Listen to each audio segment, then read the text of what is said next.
সুখবরটা হলো আমরা প্রবাসীরা ফাইনালি এই নির্বাচনে ভোট দিতে পারছি। তার জন্য আমাদেরকে প্রথমে যেটি করতে হবে, আমরা আমাদের অ্যান্ড্রয়েডের প্লে স্টোর অথবা যদি কেউ অ্যাপল থাকে তাহলে অ্যাপ স্টোর থেকে আমাদের অ্যাপটি ডাউনলোড করে নিতে হবে। পোস্টাল ভোট বিডি নামে সার্চ দিলেই আমরা এই অ্যাপটি পাবো। ডাউনলোড করার পর আমরা যখন অ্যাপটি ওপেন করব আমরা দেখব ভাষা নির্বাচন করার জন্য আমাদের দুটি অপশন আছে, একটি হচ্ছে বাংলা আর একটি হচ্ছে ইংলিশ। আমরা আমাদের চয়েস অনুযায়ী সেটি নেওয়ার পরেই আমাদেরকে কিছু ইনস্ট্রাকশন দেখাবে। এই ইনস্ট্রাকশনগুলো আমাদের পড়া খুবই জরুরি, কারণ আমরা জানবো যে আমাদের নেক্সট এনরোলমেন্ট প্রসেসে কি কি আমাদের লাগবে, নির্বাচন কমিশন আমাদের থেকে কি কি ইনফরমেশন নেবে। এই যেমন ধরেন আপনার পাসপোর্ট থাকা লাগবে হাতে, আপনার এনআইডি থাকা লাগবে হাতে, একটা ওয়েল লাইট এরিয়াতে আপনার থাকতে হবে যাতে করে আপনি যখন ছবি তুলবেন আপনার প্রপার লাইট থাকে, এবং আরো কিছু প্রসেস আছে সেগুলো সম্পর্কে আপনার পড়ে নেওয়া উচিত। তারপর আপনি যখন নেক্সট বাটনে ক্লিক করবেন আপনি দেখবেন আপনার লোকেশন শেয়ারের জন্য একটা অপশন চাচ্ছে।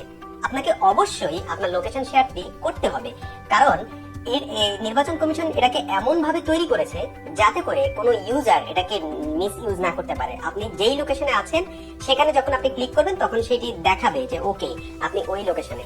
লোকেশন শেয়ার করার পর আমরা দেখতে পারবো সেখানে লগ ইন অথবা রেজিস্ট্রেশন দুটি অপশন আছে। আমাদের অবশ্যই রেজিস্ট্রেশন অপশনে ক্লিক করতে হবে, কারণ আমরা যখন একবার রেজিস্ট্রেশন করবো তারপরে লগ ইন করতে পারবো। রেজিস্ট্রেশন অপশনে ক্লিক করার পর আপনি দেখবেন অটোমেটিক্যালি আপনার যে লোকেশনে আপনি আছেন সেটি শো করছে। ফর এক্সাম্পল আমার যে স্ক্রিন রেকর্ড সেটি আমরা জাপান থেকে করেছি, তাই দেখেন সেখানে জাপান উঠছে। তারপর আপনি দেখবেন আপনার কাছে মোবাইল নাম্বার চাচ্ছে, যেটি হচ্ছে একটা ম্যান্ডেটরি, আপনাকে মোবাইল নাম্বারটা দিতেই হবে। অপশনাল হিসেবে আপনি চাইলে আপনার ইমেল আইডিটা দিতে পারেন। এই মোবাইল নাম্বার দেওয়ার পর আপনি যখন ক্লিক করবেন দেখবেন আপনার কাছে একটা ওটিপি পাঠাবে ওরা। এই ওটিপিটা যখন আপনি দিবেন, একটা ওয়ান টাইম পাসওয়ার্ড আপনার মেসেজের মাধ্যমে আসবে, সেটি যখন আপনি এখানে দিবেন, দেওয়ার পরেই আপনাকে তারা 10 মিনিট সময় দিবে আপনার যে অ্যাকাউন্টটা ক্রিয়েট করেছেন তার পাসওয়ার্ড চেঞ্জ করার জন্য, পাসওয়ার্ড সেট করার জন্য। পাসওয়ার্ড সেট করার জন্য আপনাকে মিনিমাম 8টা লেটার ব্যবহার করতে হবে। এই 8টার মধ্যে মিনিমাম একটা ক্যাপিটাল লেটার হতে হবে, মিনিমাম একটা স্মল লেটার হতে হবে, একটা মিনিমাম নাম্বার থাকতে হবে 1 2 3 0 যে কোনো একটা নাম্বার হতে পারে, এবং একটা মিনিমাম ক্যারেক্টার থাকতে হবে, যেমন অ্যাট হতে পারে, সেটা হ্যাশ হতে পারে, সেটা ব্যাকস্ল্যাশ হতে পারে, যে কোনো একটা ক্যারেক্টার ইউজ করতে হবে। এই 4টার কম্বিনেশনে আপনি মিনিমাম 8টা লেটার নিয়ে আপনাকে এই পাসওয়ার্ডটা বানাতে হবে। যদি দেখেন যে আপনার পাসওয়ার্ডটা নিচ্ছে না, আপনি একটু ইনস্ট্রাকশনটা দেখেন কোনটা আপনি মিস করছেন, ক্যাপিটাল লেটার মিস করলেন নাকি স্মল লেটার, নাকি হ্যাশট্যাগ আই মিন ক্যারেক্টার, নাকি আপনি মিস করছেন কোন একটা নাম্বার। সেগুলোর কম্বিনেশনে আপনার এই পাসওয়ার্ডটা সেট করতে হবে। অবশ্যই আপনি পাসওয়ার্ডটা কোথাও লিখে রাখবেন যাতে করে আপনার মনে থাকে। আর এই পাসওয়ার্ড গুলো সেট করার পরে নিচে দেখবেন যে আপনার কিছু টার্মস এন্ড কন্ডিশন আছে যেগুলোকে আপনাকে টিক দিতে হবে, এবং এর মাধ্যমেই আপনি রেজিস্ট্রেশনটা সফলভাবে সম্পন্ন করবেন।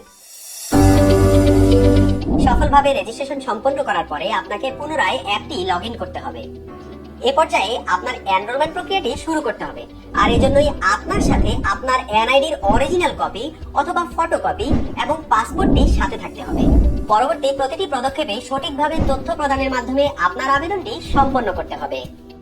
জাতীয় পরিচয়পত্রের যাচাইকরণ। এই পর্যায়ে নির্দেশনা অনুযায়ী আপনার জাতীয় পরিচয়পত্রের ছবি তুলতে হবে। সঠিকভাবে ছবি তোলা হলে জমা দিন বাটনে ক্লিক করুন, আর যদি সঠিক না হয় আবার চেষ্টা করুন। সবকিছু ঠিক থাকলে পরবর্তী বাটনে ক্লিক করুন। পাসপোর্টের তথ্য প্রদান।